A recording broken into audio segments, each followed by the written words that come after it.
తెలంగాణ స్థానిక సంస్థల ఎన్నికల్లో బీసీ రిజర్వేషన్లపై సుప్రీంకోర్టులో విచారణ జరుగుతోంది. జీవో 9 పై హైకోర్టు స్టే విధించడాన్ని సుప్రీంకోర్టులో సవాల్ చేసింది తెలంగాణ ప్రభుత్వం.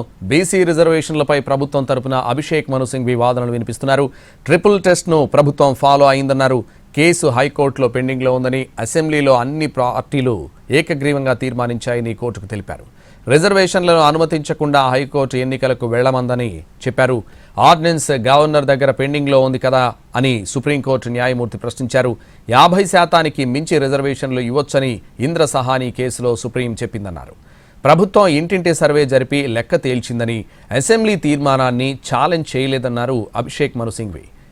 బిల్ ద్వారా విడుదలైన జీవోను మాత్రమే సవాల్ చేశారన్నారు.